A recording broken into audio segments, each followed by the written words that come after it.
Hey guys, welcome to the Liberal Hive Mind, a channel solely focused on exposing the abundant hypocrisy of the left. Okay, so we've been covering over the last couple of days how the Democrat machine seems to be desperately trying to spin this Zelensky White House crash out as some kind of evil Trump ambush. It was a setup. Ooh, J.D. Vance and Donald Trump, they set him up. But let's just say that narrative dies today, as we're now learning that in reality, the setup actually came from the Democrat side. Yeah, and I know that's a big statement, but I have the receipts. We're now learning that top Democrats and other certified swamp creatures apparently met with Zelensky just hours before his disastrous White House meeting with President Trump in an effort to sabotage the peace negotiations by coaching Zelensky to reject the deal, I guess ensuring that the war drags on for as long as possible so they could keep funneling billions of taxpayer dollars into their corrupt little war racket. Yeah, the Democrat Party really has become the warmonger party, the party of war, as they're actively working to subvert the president's efforts in finally ending this conflict. Let me show you guys exactly what's going on here. Let's expose this despicable Democrat scheme, shall we? We've got some stuff to get into, so let's roll the tape.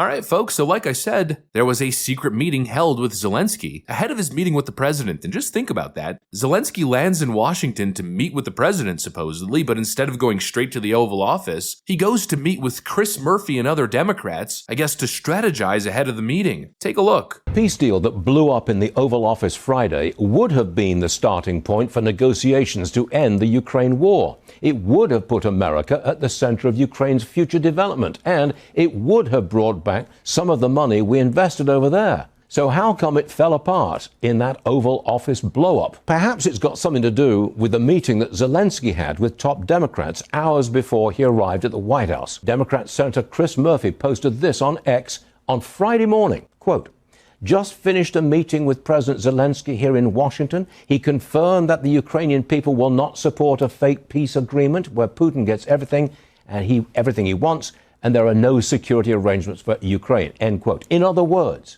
just before Zelensky was due to sign the deal, he was telling the Democrats he didn't like it, and they supported his opposition. They encouraged him not to sign.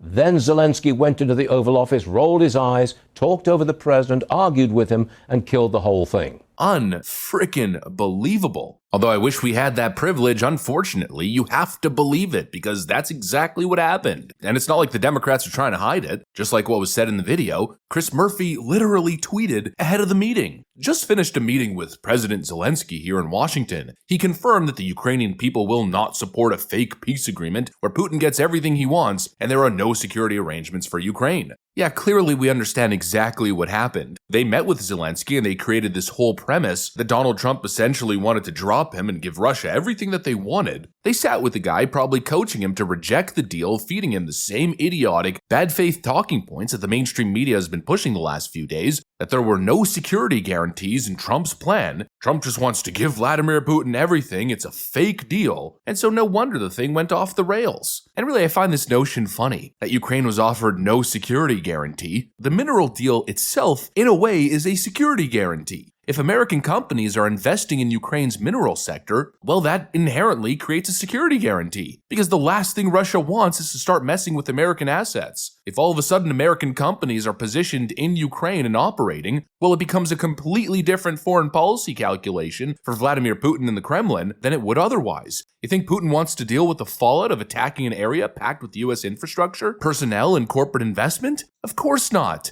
It's foreign policy for kindergarteners. You have Trump extending economic partnerships in Ukraine, bringing Zelensky to the White House for what should have been probably a historic moment, signaling a path towards the end of this war. The security guarantee is basically baked into the cake of the agreement. All Zelensky had to do, again, was show up, shake hands, say, "I'm going to be at the negotiating table, and look, if you have issues at the negotiating table, you could raise them there." But instead, what he did was show up to Washington, team and scheme with the Democrats, where they clearly strategized against Donald Trump and created this whole premise that Zelensky had to push back on the Trump administration that was supposedly caving to the Russians. And then Zelensky walked into the Oval Office and probably reiterated all the same talking points that he practiced with the Democrats, and then of course the whole thing fell apart. And then lo and behold, 3 hours later, Chris Murphy is posting on X again, totally shocked at what happened. Chris Murphy tweets, "What an utter embarrassment for America, this whole sad scene." yeah, I'm sure Chris Murphy is so shocked that things went so horribly off plan. He also tweeted this, which I thought was rich. What just happened in the Oval Office was a planned ambush designed to help a brutal Russian dictator and hurt American security. Trump has become Putin's lapdog, and America's global power is hemorrhaging as America sides with dictators over democracy. What an embarrassment. What we just witnessed between Donald Trump, J.D. Vance, and President Zelensky inside the White House, it was a planned ambush designed to embarrass President Zelensky in order to benefit Vladimir Putin. That was an embarrassment. That was an abomination. What you watched was American power being destroyed in the world as everybody watches President Trump become a lapdog for a brutal dictator in Moscow. The White House has just become an outlet for Kremlin propaganda.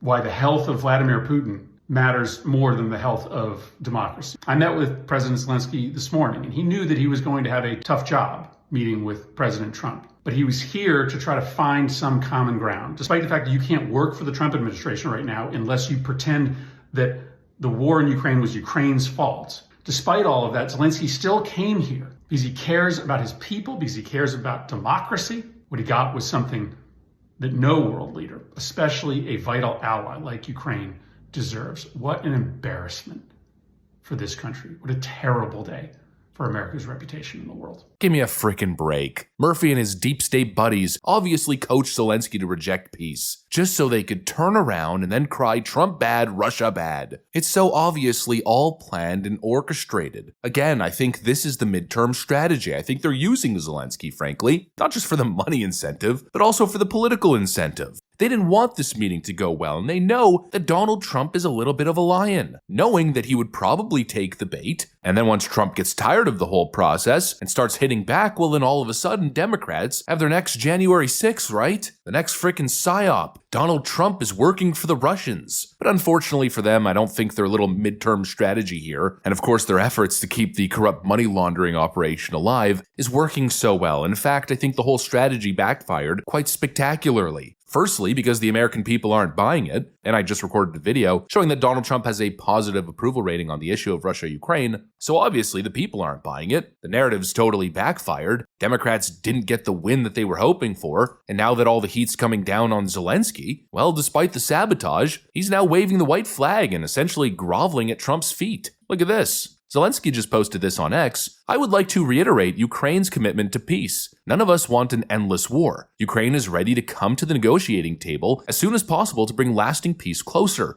Nobody wants peace more than Ukrainians. My team and I stand ready to work under President Trump's strong leadership to get a peace deal that lasts. We are ready to work fast to end the war, and the first stages could be to release prisoners and truce in the sky, ban on missiles, long-range drones, bombs on energy and other civilian infrastructure, and truce in the sea immediately. If Russia will do the same, then we want to move very fast through all next stages and to work with the US to agree to a strong final deal. We do really value how much America has done to help Ukraine maintain its sovereignty and independence, and we remember the moment when things changed when President Trump provided Ukraine with javelins. We are grateful for this. Our meeting in Washington at the White House on Friday did not go the way that it was supposed to be. Well, that might give you some insight. Yeah, I don't think the sabotage efforts worked. It is regrettable that it happened this way. It is time to make things right. We would like future cooperation and communication to be constructive. Regarding the agreement on minerals and security, Ukraine is ready to sign it at any time and in any convenient format. Well, then sign the damn deal. It's like 3 times that this guy backs out. We see this agreement as a step towards greater security and solid security guarantees, exactly, and I truly hope it will work effectively. And so there you go. It started off with what Chris Murphy posted, that Zelensky confirmed, or I think what he meant to say was confirmed to us, that he won't support a fake peace agreement, and that really seemed to be the suggestion that he was making constantly throughout that interview, or rather that meeting with President Trump and his cabinet, that a peace deal with Vladimir Putin is impossible because it would be a fake agreement that Putin wouldn't stand up to. When there was a mention of a ceasefire, Zelensky fought back and looked extremely uncomfortable in his body language. We went from that attitude to now him basically, line after line, giving in to everything that Donald Trump was saying. And that's obviously because of the fallout.